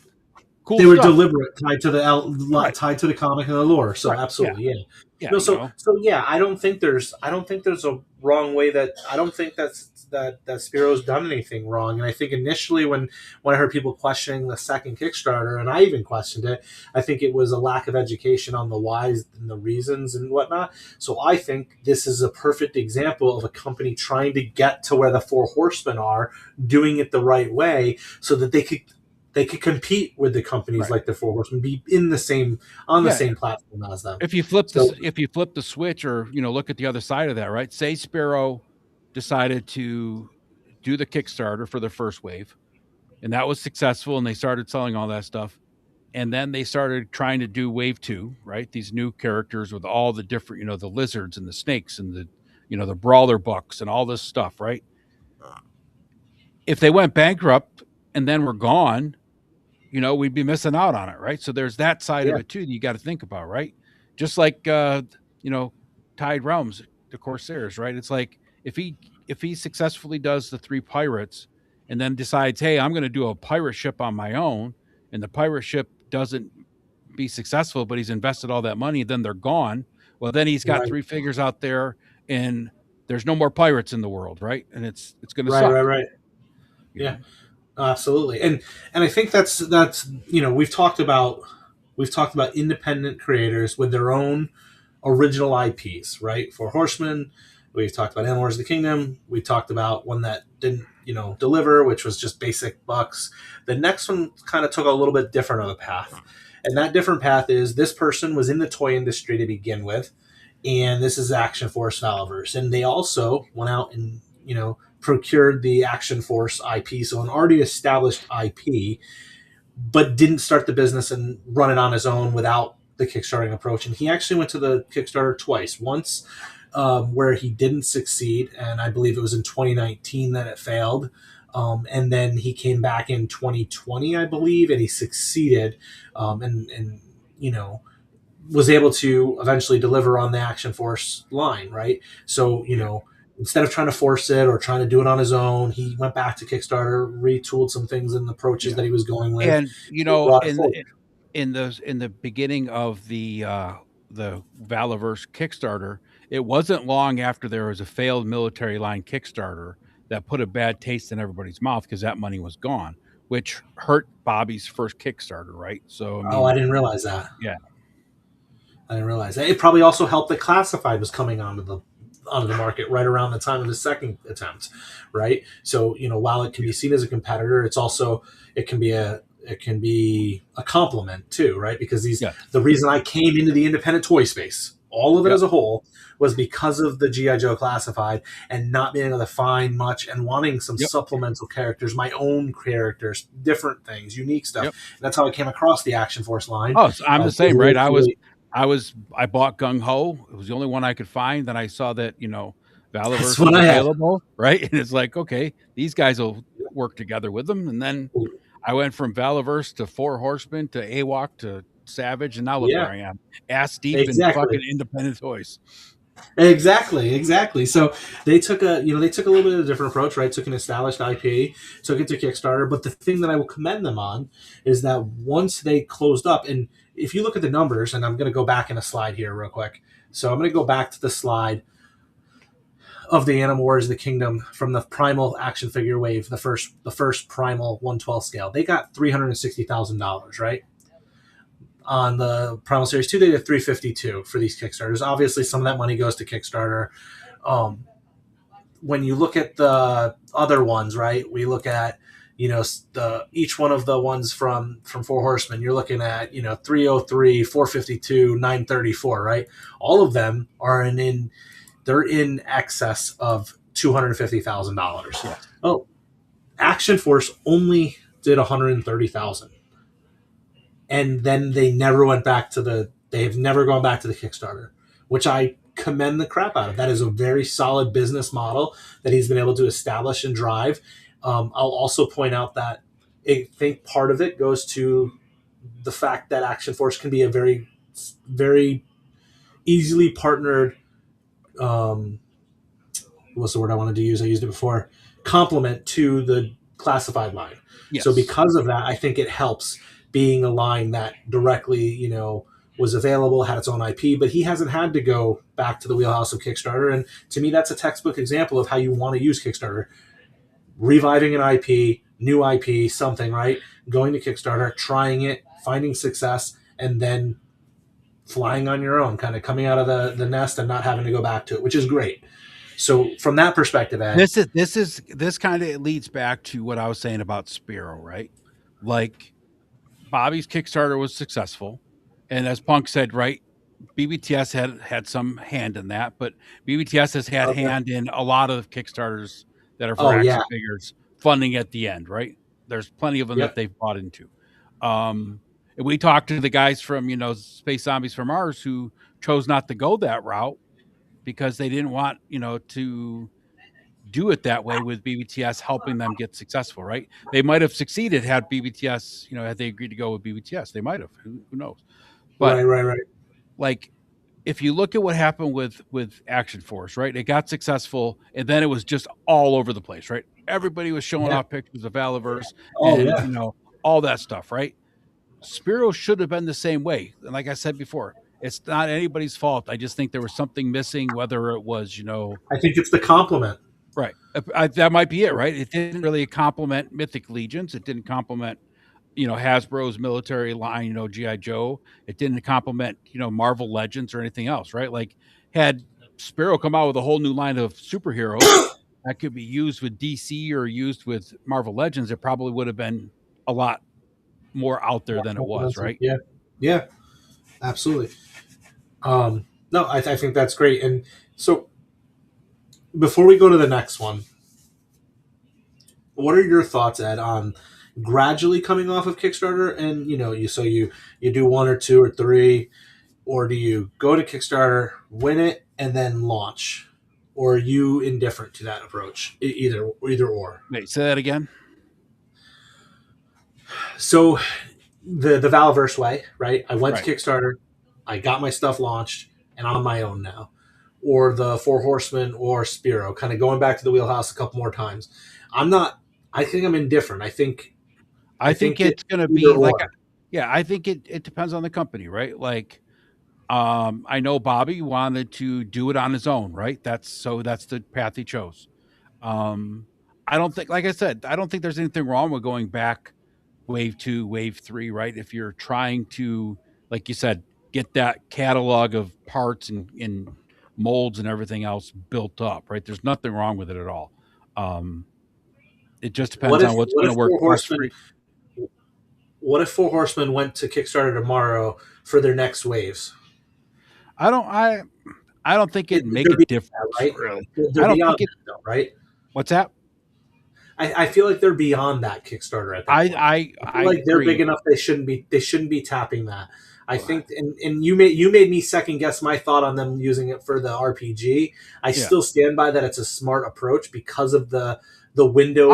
It's definitely. RPG. I'm not saying it's not smart, right? Because there is a whole other market of customers that they're trying to target with that, right? Exactly. So I get it. I'm just saying they didn't need the funding, right? That's what I'm saying, right there. They could have, there's other ways to market your product. In today's world, it's tough. I realize that because it's just, there's so much stuff out there, and no one's running cartoons and stuff like they used to back in the 80s, right? But right. Like they said, we don't need the funding. And if you look at what Kickstarter is really for, it's for funding, right? But is there anything wrong with going that route? No, I'm not saying there's anything wrong with it. It's a smart move for them because there's a whole huge, customer base that's sitting on Kickstarter for RPGs that they're not going to see it, right? Right. So I think it's fine there, and I agree. But the reason I asked that is because while all the other toy lines we talked about before, they're your mom and pop toy companies, right? I think it's okay to say that. I don't mean that in an offensive or negative. That's the stuff I love. I love all the independent toys, but they're not Hasbro. They're not Mattel. But then you got guys like this. Yeah. And that's where I have an issue. That's why I asked you the question. When is it? Well, when are you too big? Yeah, McFarlane is right in line with Hasbro and Mattel. Now they're not as huge as Hasbro and Mattel. I realize that, right? But they They're had right the there. fucking DC license. So I mean, they're pretty damn big, right? I mean, Yeah, you don't see the they had the DC DC license license. going to Spiro Toys or Valaverse or Four Horsemen, right? It goes beyond that. They had the DC license. They've had all sorts of movie licenses over the years. Right. They've had the NFL, the NHL, the MLB, the NBA. They had all of those Right. licenses at That's one what I'm time. saying. Other than the McFarlane They're one figures, of the sports bigger picks, toy whatever. companies, right? They're one of the Yeah, top, you know, they're bigger than Jada to me. Like when yeah, I think of 100%. toy companies, Especially like in the action figure market, right? They're definitely, it's like Hasbro, Mattel, McFarlane, right? As far as right. action figures So go. so that's why I was asking the question: is it too? Are Four Horsemen too big? Are Spiro going to be too big? Would it sour some people if Valaverse went back to I think Kickstarter at some I think point? Terrence made a good point, right? Like the Mythic Legions way they do things now, right? They're basically doing a Kickstarter almost every time they go with a new line, right? Because it's all pre-orders, and when you pre-order, they're raising that money up front, and then it's going to be a year to a year and a half before you get those figures, right? Because they're going to use that pre-order money to create the molds, do the paints, build the figures, ship them all over here, create the packaging. So they're essentially doing, like Terrence said, a pseudo Kickstarter every time they launch a wave, right? But they did Yes, it the yeah, smart way, right? They design the figures, they reuse what they could reuse and use what's already existing. So they're not making new molds with the money every single time or all the yeah. molds, right? So they're doing it the smart way. I think it's a really smart thing. I think I think in the toy world, if Valaverse or Mythic Legions right now went back to Kickstarter for a new line of figures, that a lot of people would be disgruntled about it. That's just because of the way the toy community mindset is. yeah. I think your point, and it's something I hadn't considered, is that the way the Four Horsemen do their pre-order model and the lead time that's on it, it is very very Kickstarter esque. Yeah. And it saves them money because they're not having to pay the Kickstarter fees. I think the reason it doesn't stand out to most people, and even myself right off the bat, without thinking a little bit deeper, having somebody point it out like you and Terrence did, is that I don't think of it in that same model because I assume that if they even if they didn't get the pre-sales, the product's still coming. But that's because they're so successful that they don't not get the Yeah. pre-sale. So It's they get the basically a pre-sale Kickstarter product. without the risk. I mean, ultimately, right? It's a Kickstarter that you're technically investing in that line as opposed to investing in the company. Yeah. And I mean, because we haven't seen a point where they've come out and said, hey, that Rising Suns wave didn't hit the consumer as much, and we only had 5% of the people we anticipated pre-order, 5% of what we thought was going to pre-order. Oh, we're going to have to cancel that wave. Like, we haven't had that yet, and I don't Well, think we'll ever look at see that. like Cosmics for them is a good thing, right? I know they're not selling nearly as many Cosmics as they are Mythic Legions, right? And they're still pushing them. Yeah, the waves are getting pre-ordered, right? But they're not getting pre-ordered like Mythic Legions, I No. think a lot of guys are ordering Cosmics just because they're Mythic fans. And instead of ordering multiples of several of the characters, they're ordering, just a single wave of figures, to support the company. Right. Yeah. And there's a lot of characters still left on BBTS from wave 1 from Cosmic, right? Whereas, Yep. A lot of the characters, unless it's one of the characters that they made a ton of, like Swig, that there's 1,000 of them around to just customize, right? They're not doing that. You don't see all the figures from the waves, of Mythic Legions that are left hanging around after the time, right? Yeah. But they're still pumping them out. They're still supporting the line. They're still going with it, right? They're not coming out and saying, well, this wave didn't sell as well as we hoped, so we're just going to cancel this wave and go on to the next one. Right. And I think that, that makes sense, right? So I think, but I wanted to highlight this because this is the part that I think disgusts me. This one right here, this slide. And that's why I was asking what your thoughts on and what the thoughts of the community are of people going back to that wheelhouse, because McFarlane's doing that. They're coming out and going to Kickstarter, and I guess you could argue that they're not going back to the wheelhouse. In this, I know this is not their first one, but like McFarlane didn't start on Kickstarter, right? Like McFarlane was in like Hot Topic as the Scream characters and the Ozzy figures and stuff back in the day, if I remember correctly, early on. They were Spawn in '95 whatever, Yeah, right? So I they're had a a whole player collection system. of Spawn figures in the 90s, you know? Yeah. Yeah, so like they've been around forever, 40 plus years at this point, I feel like. I don't know the exact time frame. But we've seen them come out. They're the big boys. They're not an indie startup. Kickstarter isn't for them. Like that Right. bothers me. It bothers me tremendously. Yeah, and You I know, we're think the seeing, other problem that I have with McFarlane doing it is like they're doing a Kickstarter for like an ultimate Spawn figure, right? yeah, And it'd be not a so new IP they're trying to get off the ground. right. It's starting like, let's see if, if I sell this right. Instead of doing a pre-order where like you see it on 5K Toys a lot with some of these like, uh other companies that do like the trolls, right? You can order set A, which is, the base set, or you can order set B, which is the base set plus ABC accessory. Order set C, which is ABC, all A and all B plus extra for C, right? He could have easily done that because that's all he did with these Spawn figures, right? You can order the Spawn, and if you raise up to this much, you're going to get extra stuff. If you raise up to this much, you're going to get extra stuff. Instead of just letting people pre-order and determining how much of that stuff they Well, really give a shit about. yeah, I guess like to me, like I see something like this, I see $2 million of $100,000 goal, Yeah. almost 11,000 backers. I look at this in two ways. The first way is frustrating, and I feel like why would they use the platform Kickstarter for this? Why wouldn't they just do a made to order through their own, Right. McFarlane site, right? Like that bothers me. And then the other side of the coin is maybe this isn't as bad as I initially started talking about on this slide. Maybe this is good. Maybe this gets people who didn't know about Kickstarter to look at Kickstarter. And then guys like Spiro and guys like Vala and Four Horsemen and stuff and those products get attention that they may not have gotten previously. Because I'd be curious if you could see I mean, we can't. I know McFarlane can, but I'd be curious of those almost 11,000 backers on this Spawn figure, if they, how many of them had only ever backed this one Kickstarter, like, Yeah, or 100%, right? Like and then going how back many to the backed other things? right, going back to the Four Horsemen stuff, right? It'll be really interesting to see how many people buy into the Kickstarter that aren't already, fans Horseman of fans. the Yeah, Horsemen's figures, right? How many of them are just coming over from the RPG side that's saying, "Hey, this is cool, and I can get figures to go with it. That's cool even more, right? So I'm going to jump in on yeah, this." It'd be interesting to absolutely. see that, that information, right?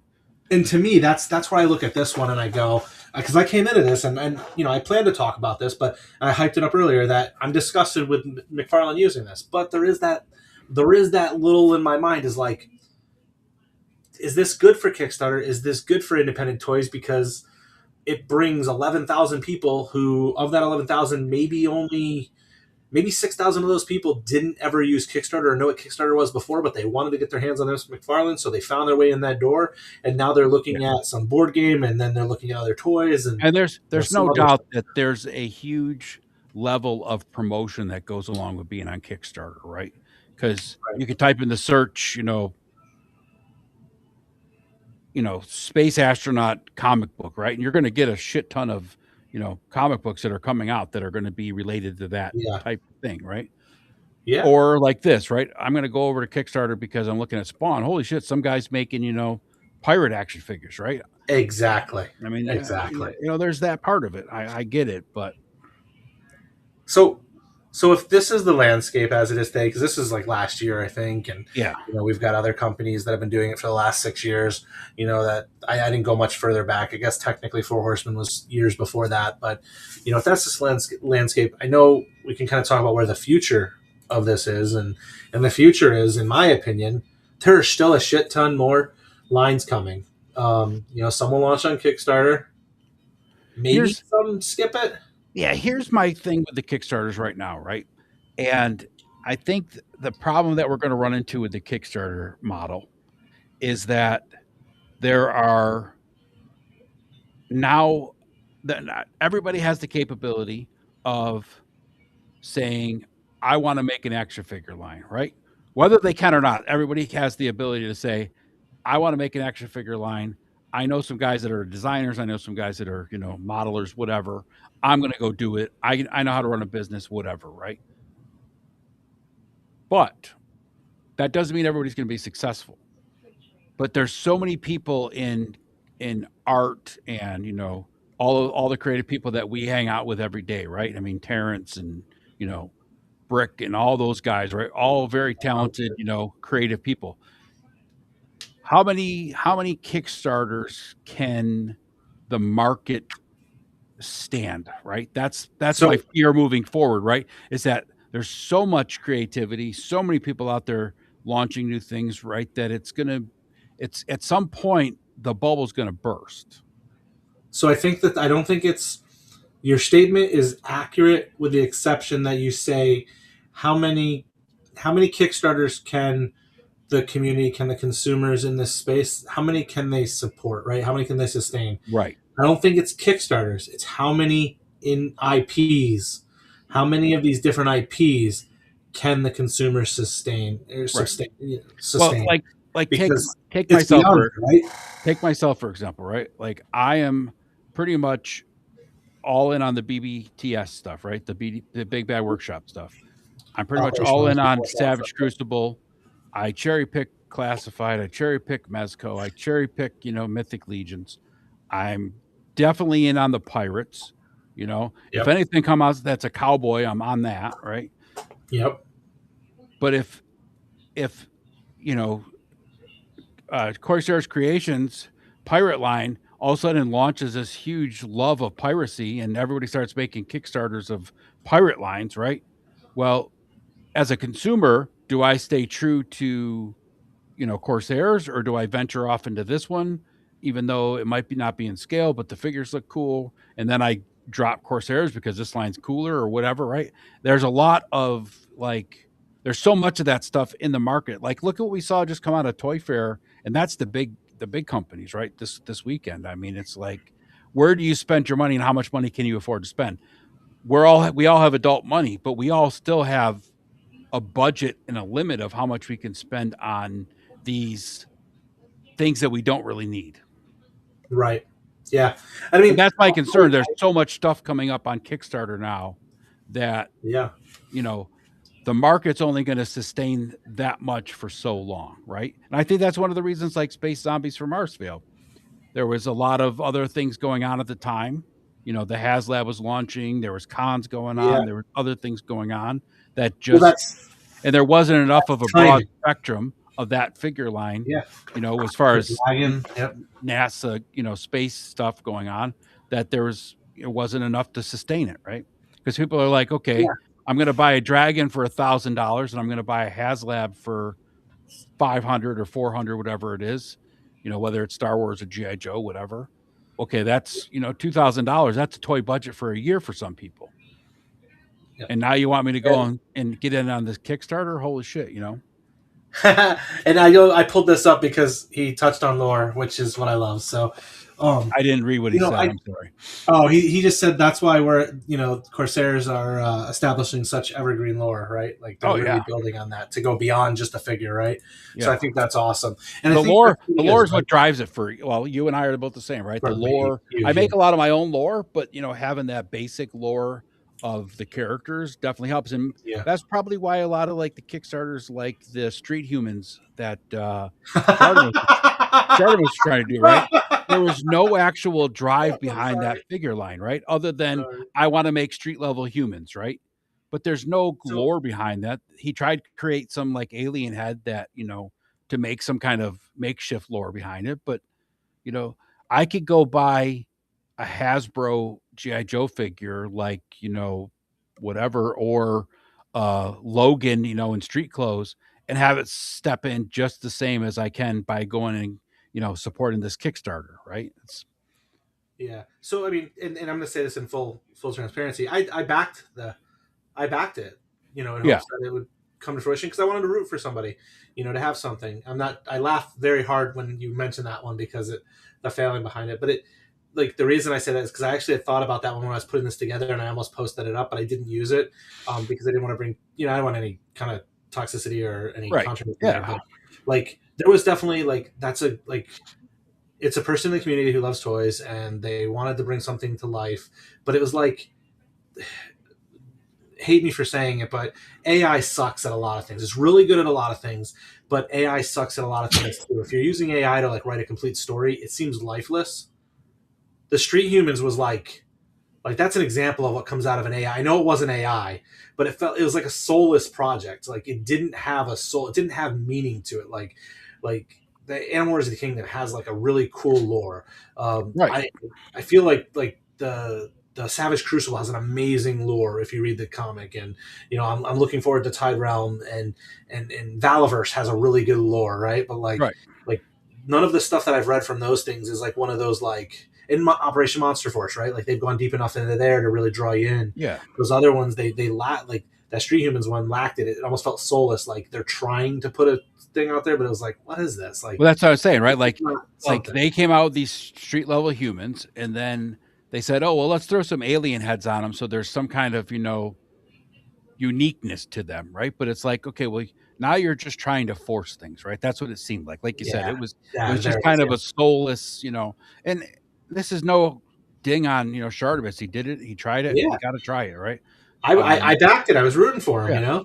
I wanted to see it come to. Had he given it a little more thought, maybe created some kind of lore or something. I mean, like look at those kung fu lions or whatever the hell those things were. Oh yeah, that one didn't succeed. Right? That one didn't succeed either, right? And you look at that, it was basically the same figure with a different animal head, and that had a Kickstarter or a comic book to go with it, and the comic book is doing fine. People just weren't interested in that style of figure, right? But you can't have a whole wave of nothing but guys in street clothes, karate uniforms that are all the same, right? Because I mean, like people still bag on Quick Kick from G.I. Joe because he's essentially just like a karate dude, right? He's not a ninja, he's not a samurai, he's just a karate dude who was a action star like Jackie Chan, right? So it was like absolutely people, there's just things that people aren't going to like. Right. Yeah, I think a lot of it comes down to your point, right? Is we only have so many dollars in spending that we have to spend, and the Kickstarter gives a great platform for people to gauge and initialize what might be possible.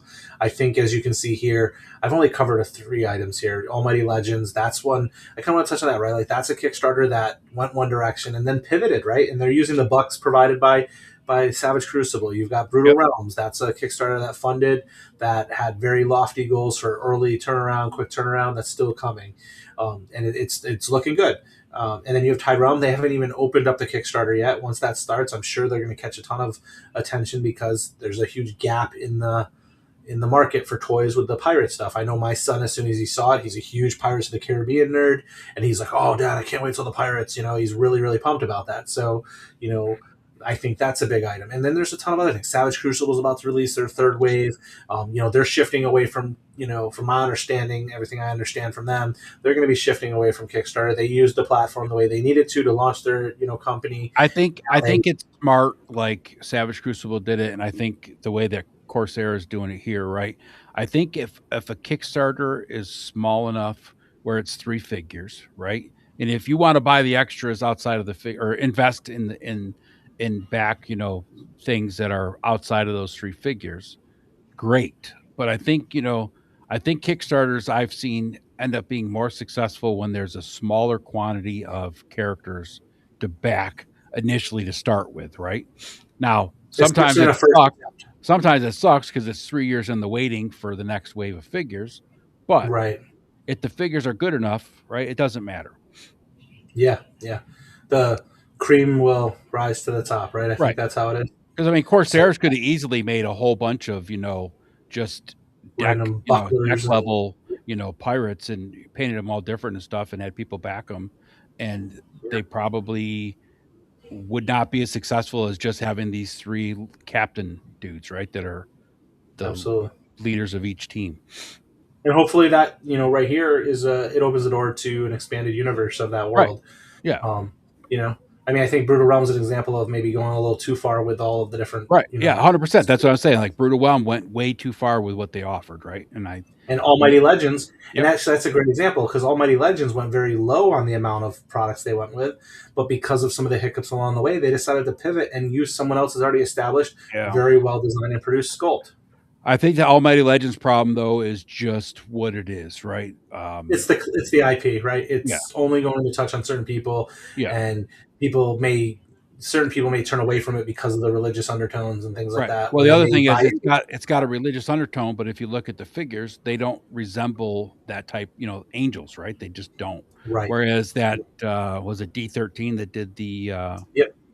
Yeah, I the think that's what it the was. Bible figures, right? Horseman guy, Yeah. Biblical Adventures. Yeah, Biblical Adventures, right? That was successful. He's got tons of figures out, right? And that was successful. But I think it was successful because he offered enough different stuff, right? Whereas the Almighty Legends was kind of like uh modernized, futuristic angel looking, dudes, right? So there was a religious undertone, but it was kind of not religious based the way the figures looked.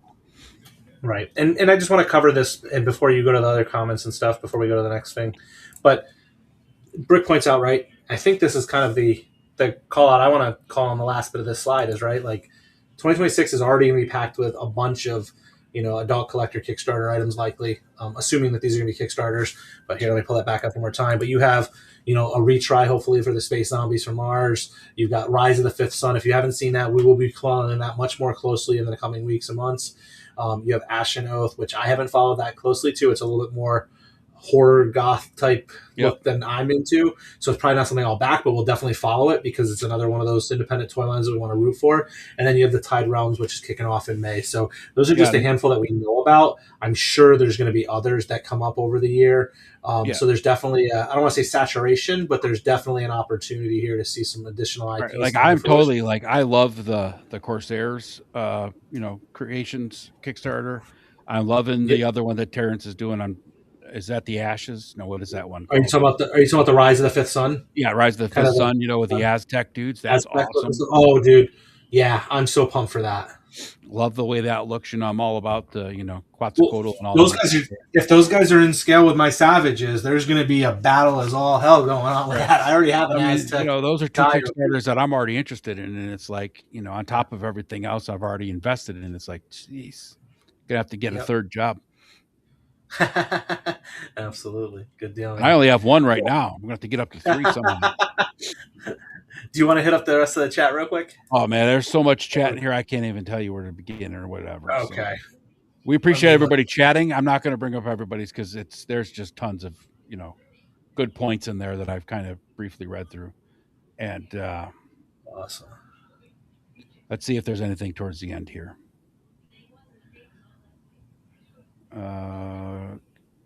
Parents saying, I don't think Kickstarters are imploding. I think the end result will lead to better winners. I agree. I just think I'm not talking about just Kickstarters in general, right? I'm saying like between the Kickstarters and all the pre-orders and all the other toy lines that are out there, at some point the bubble is going to burst and it's not going to be what it is now, unfortunately.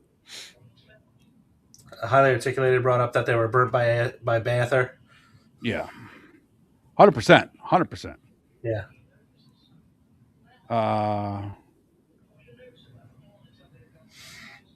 AI sucks almost every level. We don't care for, I can't read that. Good. How good it looks. Yeah. And ultimately to sum things up, and everybody made great points in the chat. And like I said, I appreciate everybody chatting and stuff. I think Kickstarters are a great thing, right? They serve their purpose, whether it's to raise the funds so you can get an IP off the thing or relaunch an old IP that you purchased that you loved as a kid, whatever it is, it's a great concept. And I love the fact that creative people and people with the mind to run that kind of thing and do the business end of it have the ability to do that. Yep, absolutely. Awesome. So Ed, got anything going on the next couple weeks before we come back?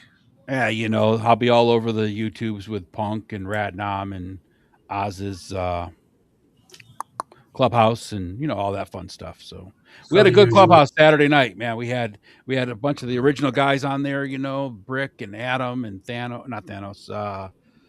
Payne came on and visited with a while, and yeah, it was a good time. We had a good conversation about a lot of the Toy Fair stuff, and Bud but did a slideshow of a lot of the, you know, the reveals and things like that. So it was a good time. Sweet. Good deal. Good deal. I'll have to go back and check it out this week, over the week. Awesome, man. Well, we will be back. Let me double check the date. I thought I had it noted here somewhere. So we won't be next week, which is the 22nd, but we will be back on the 1st, right? Yep. I think March 1st. March So 1st. we'll be back on 3/1, same bat channel, same bat time. We'll talk a little bit and hype up the topic over the next week. So keep your eyes out on the Instagram and the YouTube. We'll get that scheduled, and you'll see that. And in the meantime, please do like, subscribe, and share, and we appreciate the heck out of all of you. By the way, he's Ed Axion Figs, and I'm the Mr. Wonderful. In the meantime, folks, stay wonderful.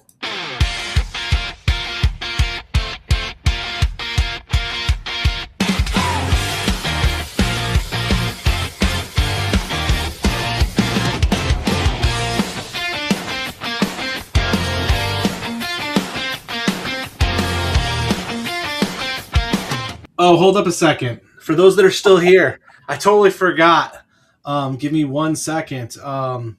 Where's that link that I posted? I know I posted a link at some point. Give me 1 second. Sorry, folks. While you're looking, Yeah. HAF, Brick is not much younger than I am, so he's not a youngster. He looks young. It's just the hair. It's deceiving. Yeah, I just posted in the chat again, folks. I appreciate you guys. It's the donation link for the St. Baldrick's for the fundraising my son's doing. If you didn't hear us earlier on, he was the shout out from the Crick this week. If you get a chance, if you don't have any money, totally understand. Everybody's in a different situation. A like and share for that, sharing that out on your socials might drum up a couple dollars from other people who have a dollar sitting around. Any donation helps with the great cause, so we appreciate it. Otherwise, what I was saying was stay wonderful.